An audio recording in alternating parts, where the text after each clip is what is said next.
I want you to close your eyes for a second and imagine something. You are sitting in a cab that is smaller than a bathroom stall. You are 260 feet in the air. Below you, everything looks like a toy set.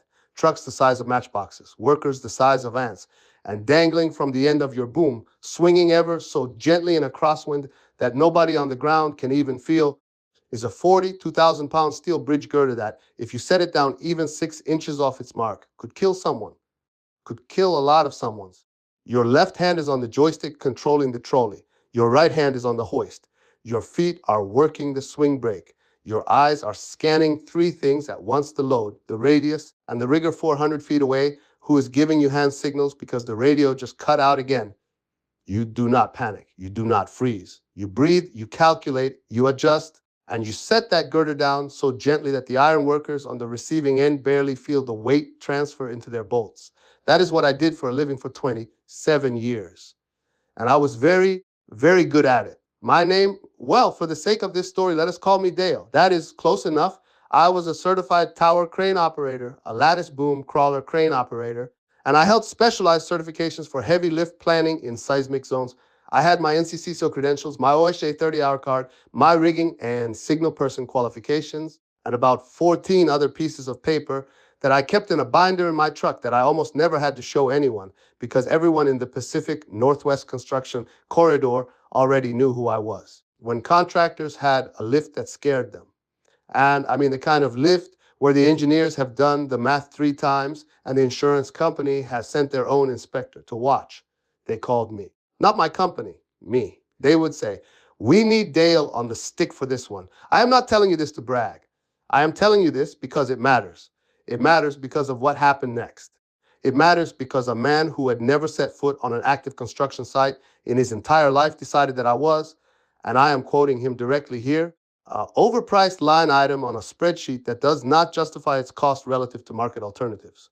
Those were his exact words. He said them to my face in a job trailer that smelled like burnt coffee and cheap cologne.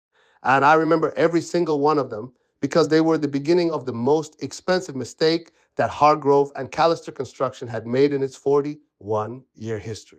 Let me back up and give you the full picture because you need context to understand just how badly this went wrong.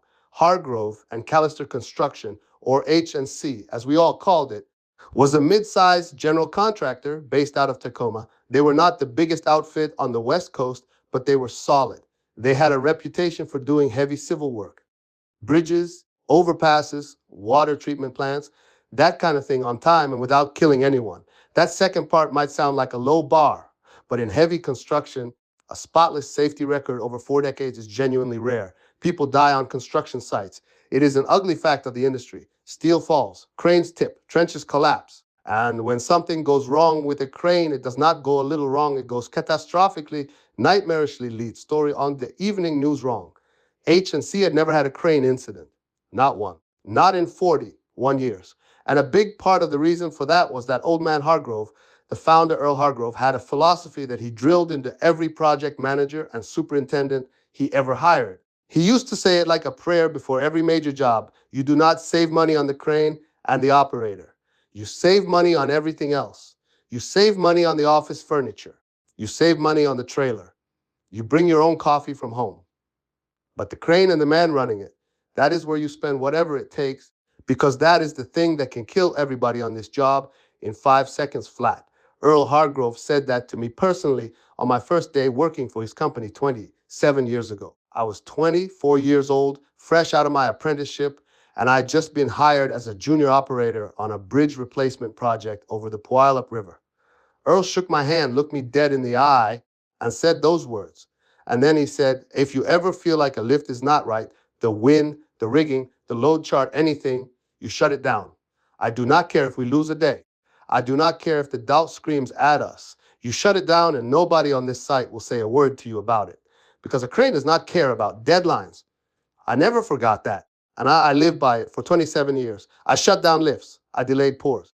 I once held up a $6 million highway project for an entire day because the anemometer on my crane was reading gusts at 31 miles per hour and my load chart said my maximum was 30 for the radius I was working at. 1 mile per hour over the limit. The project manager begged me. The state inspector said it was probably within tolerance. I said no. I said, probably is not a word I use when I have got 80,000 pounds on the hook. They were angry. They got over it. The next morning, the wind died down. We made the lift clean, and nobody got hurt. That was how things worked at H&C. The operator had the final word on the crane. Period. Full stop. No exceptions. Until Kevin Mercer showed up. Kevin Mercer. Even now, just saying that name makes my jaw tighten. Kevin was 32 years old. He had an MBA from some online program I had never heard of. He had never worked in construction.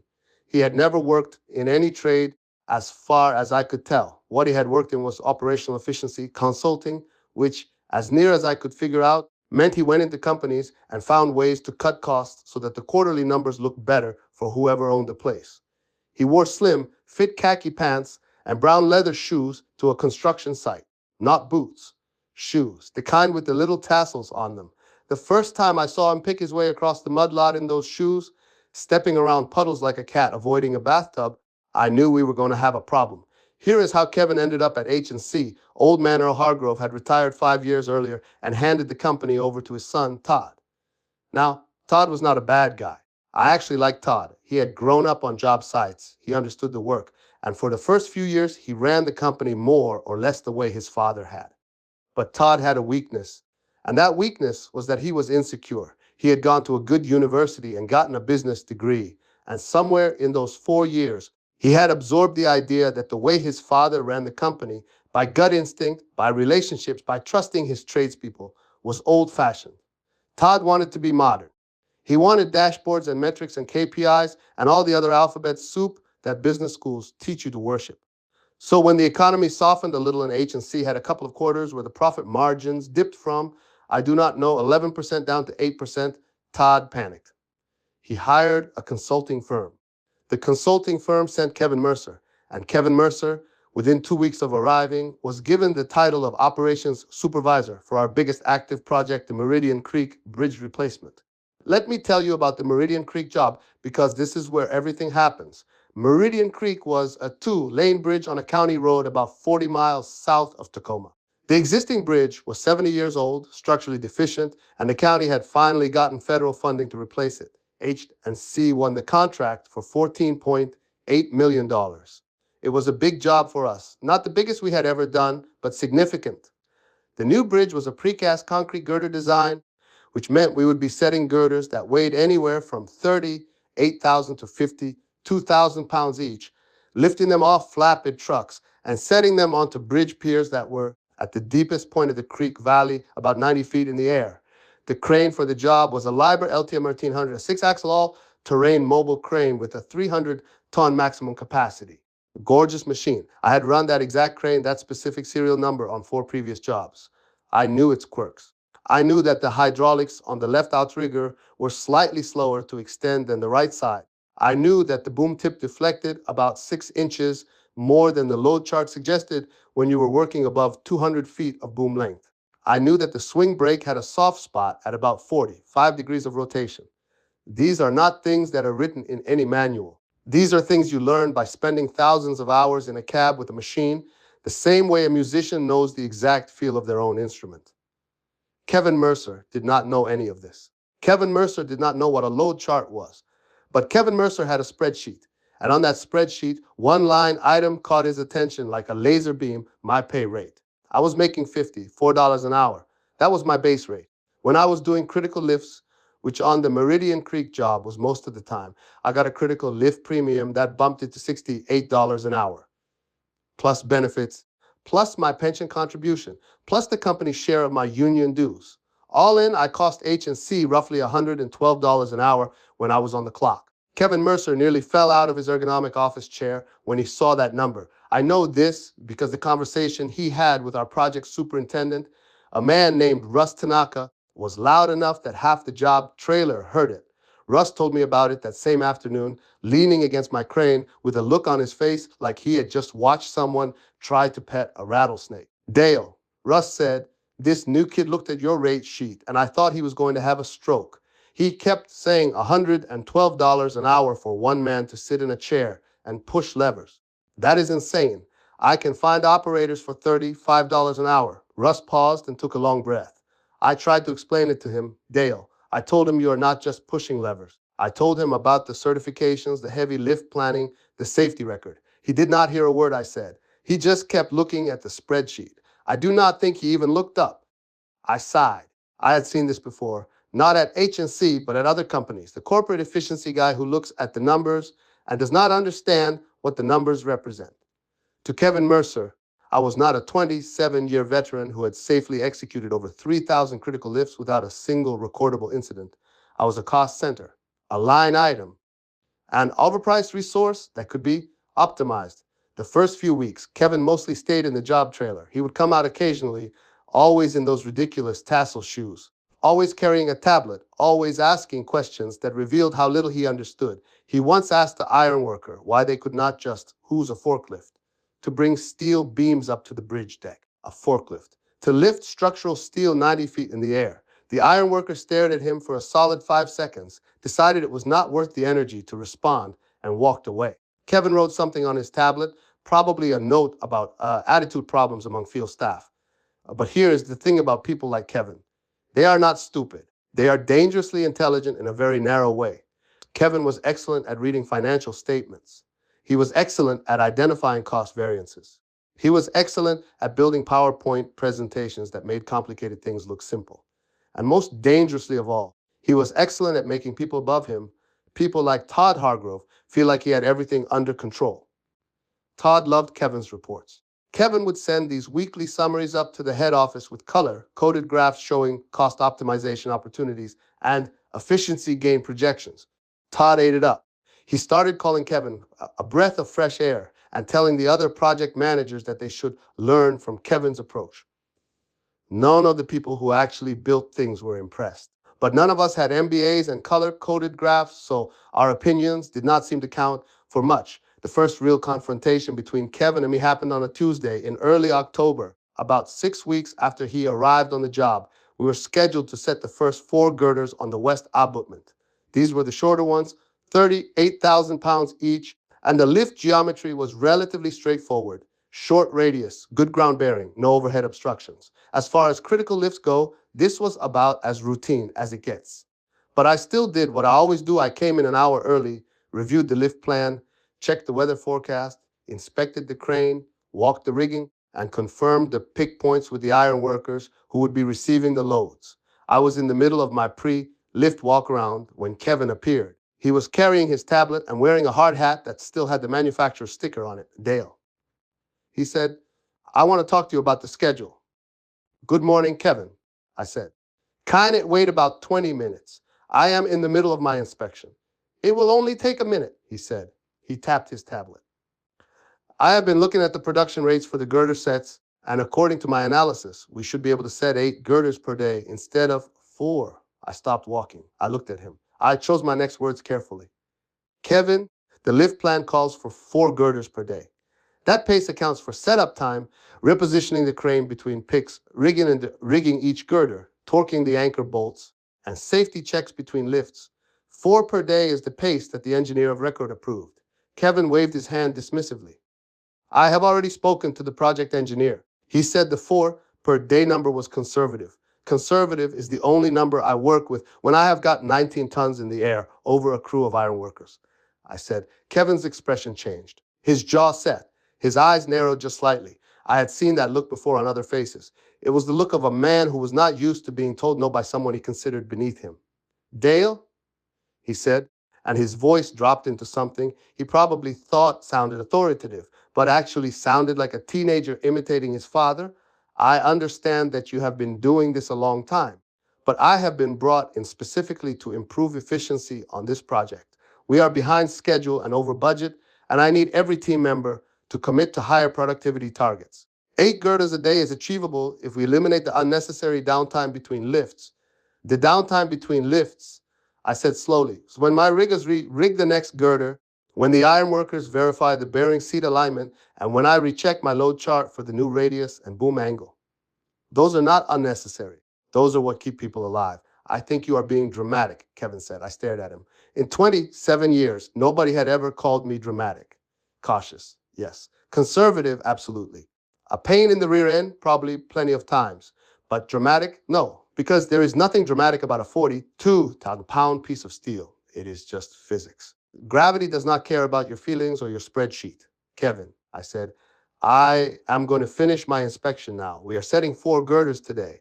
That is what the lift plan says, and I am the operator of record on this crane, which means the lift plan is what we follow. He stared at me for a long moment. Then he tapped something on his tablet, turned around, and walked back to the trailer without another word. Russ Tanaka found me at lunch and told me that Kevin had spent the entire morning on the phone with Todd Hargrove, complaining about me. He said Kevin used phrases like resistant to change, insubordinate attitude, and obstructing operational improvements.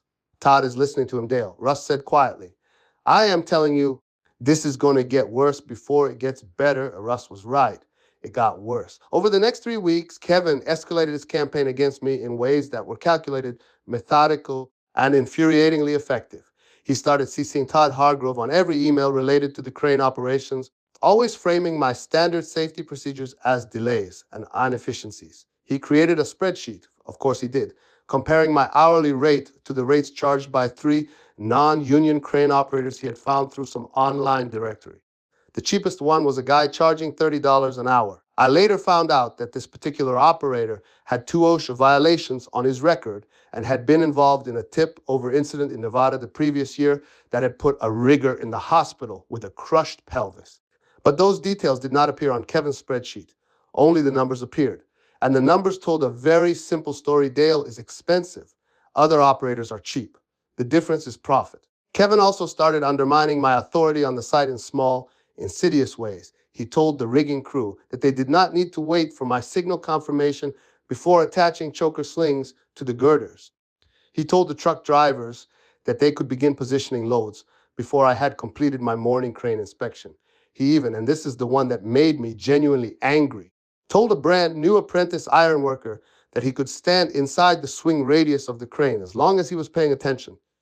I caught that one myself, saw the kid standing about 15 feet from the counterweight while I was swinging with a load, and I shut the entire operation down for 45 minutes while I brought Russ over and we gave the kid a safety briefing that probably scared 10 years off his life. When I tracked down Kevin and told him that what he had done could have gotten that boy killed, Kevin shrugged and said he seemed like a smart kid. I am sure he would have moved if the crane got close. I am sure he would have moved. That is what Kevin Mercer said about a 19-year-old apprentice standing in the kill zone of a 300-ton crane with a 40,000-pound load on the hook. I am sure he would have moved. I went home that night and sat in my truck in the driveway for 20 minutes before I went inside. My wife, Linda, knew something was wrong the second she saw my face. I told her everything. I told her about Kevin, about the pressure to speed up the lifts, about the apprentice in the swing radius, about Todd Hargrove taking Kevin's side. Linda listened to all of it. Then she said something that stuck with me. Dale, you have given that company 27 years. You have missed birthdays, anniversaries, and 2 of your daughter's school plays because of that company. You have gone out in weather that would keep a sane person home because they needed you. And now they are telling you that you cost too much and you work too slow. Baby, that is not a company that deserves you anymore. She was right. But I was not ready to accept it yet. I kept thinking about Earl Hargrove, about the handshake on my first day, about the promise that the operator always had the final word. I kept thinking that surely, Todd would see what was happening and put a stop to it. Todd had grown up on these job sites. He knew what a crane could do. He knew the stakes. But Todd was looking at Kevin's spreadsheets, and Kevin's spreadsheets were very persuasive. The conversation that ended my time at Hargrove and Callister happened on a Friday afternoon in late October. The weather was turning. Rain was coming in sideways off the Pacific, and the forecast for the following week showed 3 days of sustained winds above 25 miles per hour with gusts potentially reaching 40. I had already reviewed the forecast and made my decision. We would not be setting girders on those 3 days. The load chart for the Liber at the radius and boom length we needed for the next set of girders had a maximum wind speed of 28 miles per hour. With gusts at 40, we would be way over that limit. It was not a close call. It was not a judgment call. It was math. Simple, non-negotiable, life and death math. I submitted my weather hold recommendation to Russ Tanaka and CC'd the safety manager, the project engineer, and, because I knew it was coming, Kevin Mercer. I laid it all out, the load chart limits, The forecast data from 3 separate weather services, the boom length and radius calculations, and my recommendation that the crane be secured in weather vane position for the duration of the storm system and that no lifts be attempted until sustained winds dropped below 20 miles per hour. Kevin was in my face within an hour. He came out to the crane, and this time he was not alone. Todd Hargrove was on speakerphone on Kevin's cell. I could hear the tinny echo of Toys as Kevin held the phone up like a weapon. "Dale," Kevin said, and there was a new confidence in his voice. The kind of confidence a man gets when he knows his boss is backing him up. "Todd and I have discussed your weather hold recommendation, and we do not think a 3-day shutdown is acceptable. We are already 2 weeks behind schedule on the girder sets, and a 3-day stop will put us further behind, which triggers the liquidated damages clause in our contract with the county. That is $15,000 a day. 40, $5,000 for 3 days. Todd and I agree that we need to attempt lifts on at least 2 of those 3 days." I took a breath. I kept my voice level. "Kevin, the load chart does not care about liquidated damages. I cannot lift above the rated wind speed. That is not my opinion. That is the manufacturer's engineering data. If I exceed those limits and something goes wrong, people die. And then OSHA shuts this entire project down for months, not days, months. And the fines will make 40, 5,000 look like pocket change." Todd's voice crackled through the phone speaker. "Dale, I hear you, buddy. I do. But Kevin has a point about the schedule. Is there any way we can use a shorter boom or a lighter load or something to get at least a couple of picks done in higher wind?" I closed my eyes. Todd knew better than this, or at least he used to. "Todd, the boom length and radius are determined by the geometry of the bridge. I cannot make the creek narrower, and the girders weigh what they weigh. I cannot make them lighter.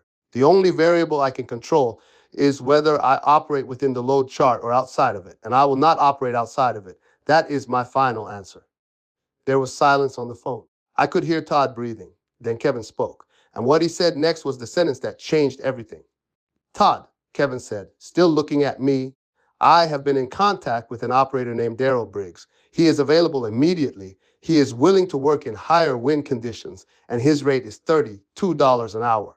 I recommend we bring him in to complete the girder sets and reassign Dale to ground support until we can conduct a full cost-benefit analysis of his position."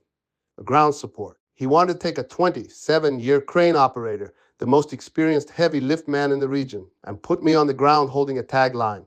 It was not just a demotion. It was a humiliation. And it was intentional. Kevin wanted to break me. He wanted me to quit so he would not have to fire me and deal with the union. I looked at Kevin. I looked at the phone in his hand. I thought about Earl Hargrove. I thought about the handshake. I thought about 27 years of perfect lifts, 0 incidents, and men who went home safe to their families every single night because I did my job the right way. And then I thought about what Linda said, that this company did not deserve me anymore. "Todd," I said, loud enough for the phone to pick me up, "if you bring in another operator to run this crane on lifts that I have refused to execute due to wind conditions exceeding the load chart limits, I want it on record that I oppose that decision. And I want it on record that I am exercising my right under our union contract to refuse an unsafe work assignment." "Dale, come on." Todd started. "I am not finished," I said. "If you assign me to ground support, I will file a grievance with the union, and I will also file a complaint with OSHA regarding the systematic pressure I have been receiving from your operations supervisor to exceed safe operating limits. I have documented every incident, every conversation, and every email. I have dates, times, and witnesses." The silence on the phone was deafening. Kevin's face went pale, not white exactly, more of a grayish green. The color a man turns when he realizes that the person he has been pushing might actually push back harder. "However," I continued, "I have no interest in a legal battle. If this company no longer values my expertise and my judgment, then I will make it simple for everyone. I will use my accrued vacation time effective immediately, which gives me 3 weeks. During those 3 weeks, you can figure out what you want to do. But I will not be on this site while someone else runs lifts that I have determined are unsafe. I will not have my name anywhere near that." I turned around, climbed up into the cab of my crane one last time, gathered my personal belongings, my thermos, my logbook, the photo of my daughter that I kept taped to the console, and climbed back down. I handed my hard hat to Russ Tanaka, who looked like he was about to cry. I shook Russ's hand, got in my truck, and drove away. I did not look in the rearview mirror. The next 17 days were the strangest of my career. I was home. I was not working. For the first time in 27 years, I had no alarm set for 4:30 in the morning. I drank coffee with Linda. I took the dog for walks. I fixed the leaky faucet in the upstairs bathroom that I had been promising to fix for 3 years. And I waited because I knew what was coming. I did not know when, and I did not know exactly how, but I knew it was coming. Gravity always wins. The math always matters. And the crane does not care about spreadsheets. Daryl Briggs showed up on the Meridian Creek job the following Monday. I got the details later from Russ, from a couple of the ironworkers I was still in touch with, and eventually from the OSHA investigation report, which became a matter of public record. Daryl Briggs was 41 years old. He had an NCCO certification that was valid, but had been suspended once 3 years earlier for a documentation issue. He had logged about 4,000 hours of crane time, which sounds like a lot until you realize that I had logged over 47,000. More importantly, Daryl had never operated a Liebherr LTM 1300. He had run smaller hydraulic truck cranes, mostly doing tilt-up concrete work and HVAC unit sets, the kind of lifts where the heaviest thing you pick is 8,000 pounds and the most complicated decision you make is where to park the outrigger pads. He had never done a critical pick. He had never set a bridge girder. He had never worked at heights above 100 feet, and he had no experience operating in the kind of wind conditions that are common in the Pacific Northwest river valleys during late autumn. But he cost $32 an hour, and that number made Kevin Mercer very, very happy. According to Russ, the first week went relatively smoothly, mostly because the weather cooperated and the lifts Daryl was doing were on the east side of the bridge, where the radius was shorter and the loads were lighter. Daryl was slow. He was tentative. He overswung on almost every pick and had to be talked onto the target by the riggers. But the girders got set and nobody got hurt. Kevin was practically dancing. He sent Todd Hargrove an email with the subject line, proof of concept operator cost optimization, that showed how much money they were saving per day with Daryl versus me. Todd forwarded it to the board of directors. The second week, the weather turned. On Wednesday, November 8th, the forecast called for sustained winds of 22 miles per hour with gusts to 35. The lift plan for that day involved the 4 longest girders on the project, 50, 2,000 pounds each, the heaviest picks of the entire job, to be set over the deepest section of the creek valley. This required the crane to work at maximum boom length and near maximum radius. At those parameters, the load chart on the LTM 1300 allowed a maximum wind speed of 22 miles per hour, not 23, not 25, 22. And the forecast was calling for sustained winds at exactly that number, with gusts well above it. Russ Tanaka told Kevin that the lifts should be postponed. The rigging foreman said the same thing. 2 of the senior ironworkers refused to go up on the bridge deck to receive the girders and were sent home by Kevin, who docked their pay and wrote them up for insubordination. Daryl Briggs, to his credit, hesitated. He looked at the weather data. He looked at the load chart. He told Kevin he was not comfortable making the lifts. And here is where Kevin did something that I still have difficulty believing, even after reading it in the OSJ report. Kevin told Daryl that if he refused to operate, he would be terminated immediately, would not be paid for the days he had already worked that week, and that Kevin would personally make sure Daryl never worked for any H&C subcontractor again. Kevin also told Daryl, and this is a direct quote from Daryl's own statement to the OSHA investigator, the previous operator was a prima donna who shut down every time a cloud appeared in the sky. The load chart is built in safety factors. You can exceed it by 10 or 15% and nothing will happen. That is what the safety factor is for. The load chart is built in safety factors. You can exceed it by 10 or 15%. That is what the safety factor is for. I want you to sit with that sentence for a moment. I want you to understand what Kevin Mercer was saying. He was telling an operator that it was acceptable to exceed the engineered load capacity of a 300-ton crane by tens of thousands of pounds because, in Kevin's mind, the safety margins built into the engineering were not safety margins at all. They were free performance that was being wasted by overly cautious operators. Kevin Mercer treated the margin between safety and catastrophic failure as if it were unused bandwidth on an internet connection, as if you could just use a little more and a little more and a little more, and everything would be fine. Daryl Briggs made the lift. At approximately 11:45 in the morning, with winds gusting at 33 miles per hour, Daryl hoisted a 52,000-pound precast girder to a height of approximately 95 feet, swung it out over the creek valley, and began lowering it toward the bridge pier. The gust hit at 11:51. The anemometer on the crane recorded 38 miles per hour. The load swung, not a little. A lot. The girder, all 52,000 pounds of it, caught the wind like a sail and swung approximately 20 degrees off axis. Darrell tried to compensate. He braked the swing, which was the wrong move. You should have feathered it, letting the crane weather vane with the load to dissipate the energy. But Darrell did not know that. Nobody had taught him that. That is something you learn after 10,000 hours in a cab, not 4,000. The sudden braking transferred the lateral load into the boom. The boom, which was already at near maximum extension and near maximum capacity, could not absorb it. The hydraulic cylinders on the luffing mechanism failed. The boom buckled at the third telescoping section, approximately 140 feet from the base. The girder fell 95 feet straight down into the creek bed. It hit the temporary shoring structure that was supporting the formwork for the bridge pier cap, and the entire assembly collapsed. 600 cubic yards of fresh concrete, the reinforcing steel cage, the formwork, the shoring towers, all of it went into the creek. The boom itself came down across the bridge deck approach, destroying 40 feet of completed roadway and crushing 2 empty pickup trucks in the staging area. I say empty because by the grace of God and the fact that the 2 ironworkers who refused to work had already gone home, there was no one in the fall zone when the girder came down. There was no one in those trucks. There was no one on the shoring towers. Nobody died. It was the only miracle in the entire story. Darrell Briggs was not hurt. He was in the cab when the boom failed, and the cab stayed intact, though it swung violently enough to crack his wrist against the console. He climbed down shaking so badly that he could not unbuckle his own harness and had to be helped out by 2 laborers. Kevin Mercer was in the job trailer when the boom came down. Russ told me later that Kevin heard the sound, and if you have never heard a crane boom fail, I will tell you, it sounds like God snapping a pencil the size of a redwood tree.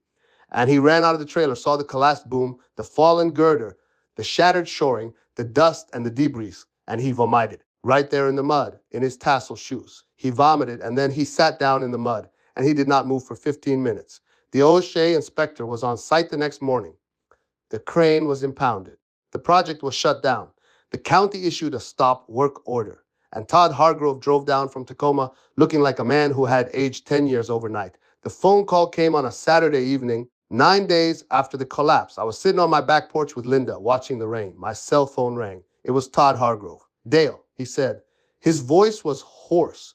He sounded like he had been crying or not sleeping or both. "Dale, I need you to come back." I did not say anything. I let the silence sit. "Dale, please. O'Shea is going to fine us. The county is threatening to pull the contract. The insurance company is talking about denying the claim because the lift was outside the load chart parameters. If they deny the claim, we are looking at Dale. We are looking at $4.7 million. The crane, the girder, the pier cap, the shoring, the roadway, the environmental cleanup for the concrete in the creek.